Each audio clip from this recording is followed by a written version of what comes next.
Oh, I have one more.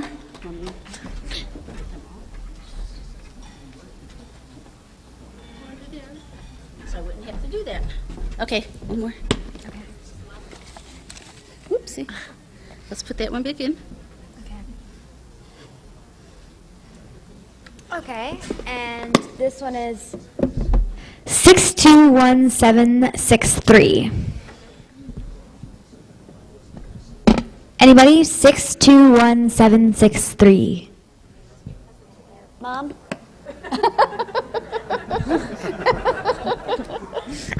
Well, try again. All right. No, don't. Okay, that's okay. Sorry.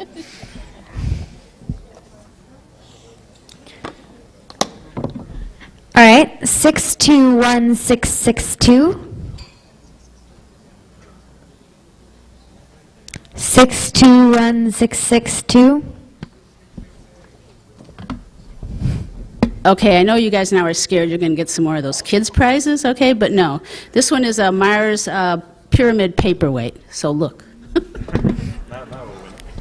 Okay, now that you know that, I'll probably choose another one. And please do it this time. Thank you. 621614. All right. Thank you.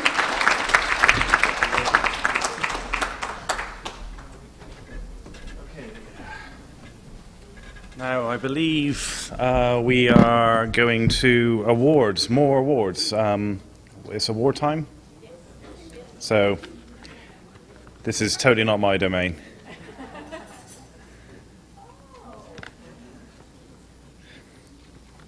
Okay.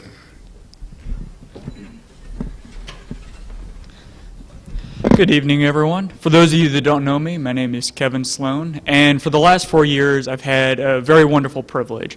I've been able to work with some of the absolute best, brightest, most talented college students, not just in the country, really in the world. The University Rover Challenge has challenged students come forward with the next generation of Mars rovers. The Mars rovers, they're going to be working alongside the astronauts that we know are inevitable. The astronauts aren't going there alone. And the students have come up with just some of the most impressive creations. And I'm not going to spoil too much of everything. Tomorrow morning at 10 o'clock, team that won, they'll be joining me. We'll be giving a talk, and you'll see a lot of video from the field. You can see the action firsthand. I want to rewind a few months, and actually about a month and a half before URC even took place, got an email from one of the teams. Get a lot of questions from the teams in the build-up. You know, they want to know details about the rules as they're working on their designs a month and a half out. That's the point where they all start panicking and scrambling and realizing that they've got 3 months worth of work to do. I get an email, Kevin, you've got to check out this video of our rover. We're doing a demo with our football team. Now, I'm a bit of a football fan, follow a lot, and I know their team. Their team's pretty good. Not as good as Penn State, my alma mater, but that's beside the point. And their rover is actually doing work with their football team at spring practices. This is a month and a half out. I don't think any team has ever started doing testing, demos, anything, more than 6-7 hours before URC actually starts. I try to emphasize over and over again, baseline to design early and start testing, and baseline to design 2 weeks out and start panicking that parts can't be mailed that fast. This team really was just absolutely amazing. They weren't just technically dominant. They really ran away with a number of the tasks, but they also, in the opinion of the judges, they won the sportsmanship award. A lot of teams came in and were having some of those panics. We had a very young team that put things together very fast. They got to the field out in Utah and they realized that there was one very important piece of hardware missing. And without this one component, they couldn't compete. And they actually came to us and they said, well, we made it all the way out here, but we're not going to have a working rover to compete. We're missing this particular component. Oregon State was standing around close enough to hear. And what exactly is it you need? Which connector? We've got one of those. Follow us. And there were a couple of scenarios where teams were in the back, or teams were talking about things that they needed. They weren't going to be able to compete in a task. And this team had a solution. So they weren't just prepared, they brought with them, I think, the equivalent of Fry's Electronics, Lowe's, Radio Shack, and they also came with their own portable barbecue. This was the most prepared team I've ever seen. Oregon State, come on up here, guys. Oregon State really ran away with things, did just a phenomenal job.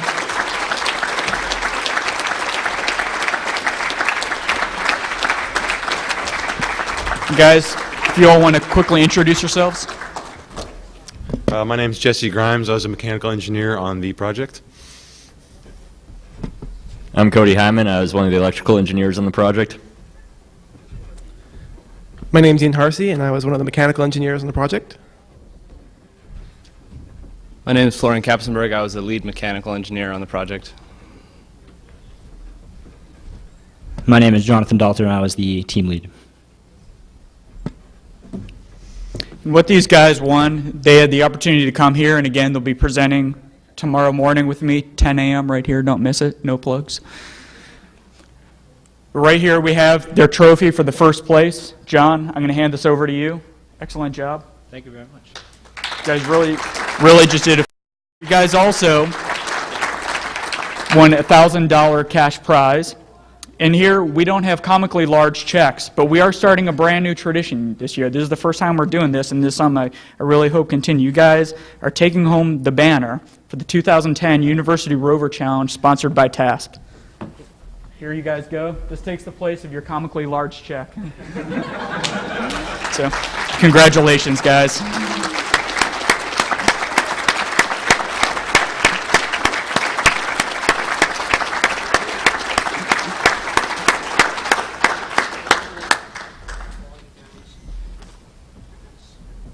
This is the kind of work that will get us to Mars. Thank you all.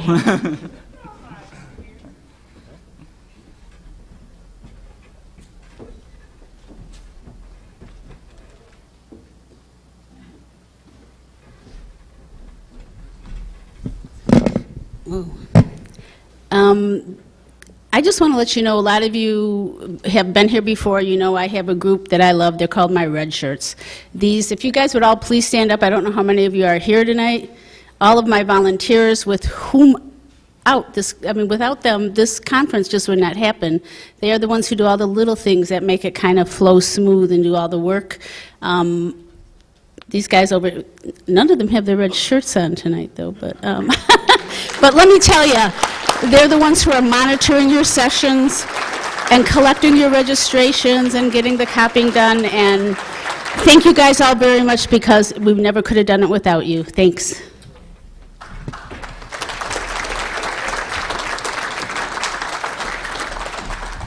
Okay, we are going to continue with the awards. I won't take very long. I know you guys have had a very long day, and I'm very appreciative that you are still here. So thank you for being with us.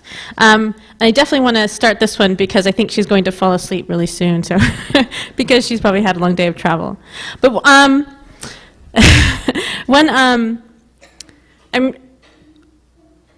when you have an opportunity to inspire young children about space travel, I mean, that's what I think we're here about, is inspiring. And I think this convention was really all about that. And the courage of, I like to call her our hero, the courage and the bravery of her to take action, which I think is what really Mars Society is all about.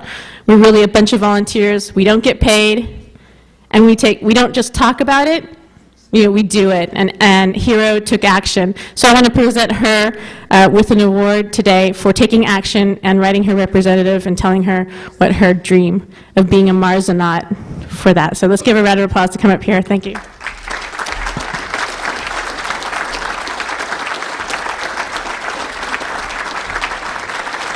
Thank you so much for everything. We're giving her the Young Pioneer Award. Do you want to say a couple of words? Right? I just wanted to say thank you so much to everybody here who invited me here, and also to everybody, because thanks for letting me inspire you. Thank you so much. Are you going to say say you're awesome again? No, I already said that. I thought she was going to say she was awesome again, but she didn't. Okay. If you guys want me to. No. By the way, I was wondering, did anybody tweet Carolyn Porco's Jupiter images? That's I hope so. Okay, thank you very much. Thank you. All right. How many of you are actually get our newsletter via our website or are members of our? I know you don't have to be a member to be here to participate, but we would prefer you to be. But one thing that, if you become a member of the Mars Society that we produce on a quarterly basis is called the Mars Quarterly, the TMQ. And it's also put together completely by volunteers. It takes a lot of man hours, woman hours, really.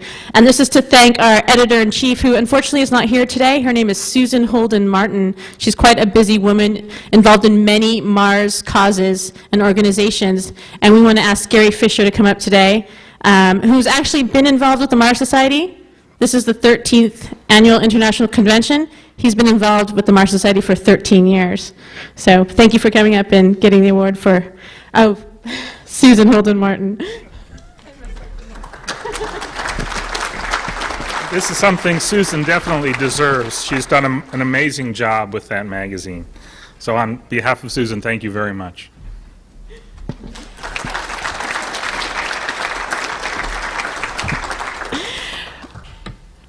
I'm sure you heard a lot about what we do. And one of the our biggest outreach events is a Mars Desert Research Station.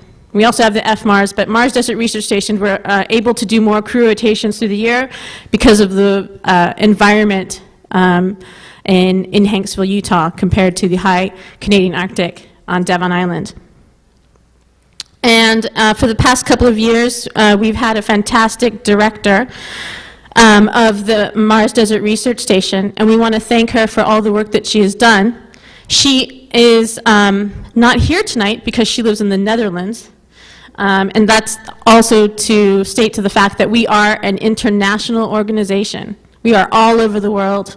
And Artemis Westenberg, who's done all this work, travels over here, answers emails, and deals with the crew rotations remotely and in person. And we want to thank her for that. And I'm hoping Dr. Zubrin would come up and accept the award for Artemis Westenberg. Thank you.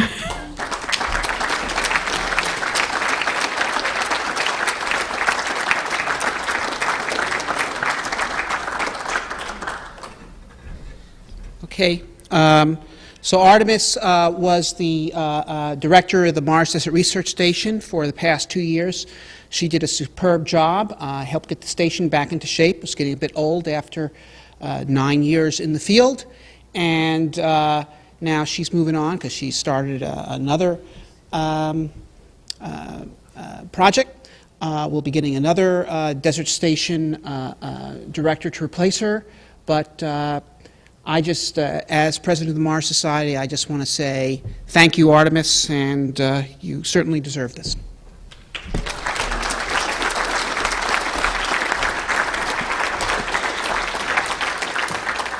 I know Pat came up here and thanked our red shirts volunteers to make the convention happen. I hope,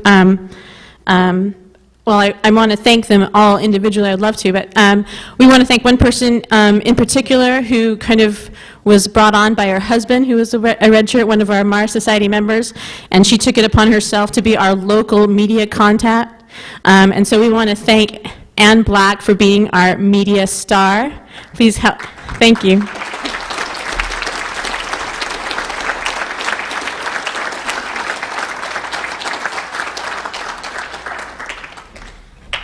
We really thought it was important to have someone local to Dayton, and Anne took it upon herself to contact and research much of the local media here in Dayton. So, thank you so much. Thank you.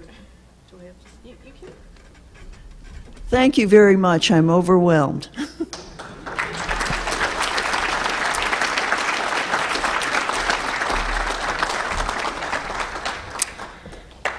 And of course, the Mars Society has their conventions all over the world.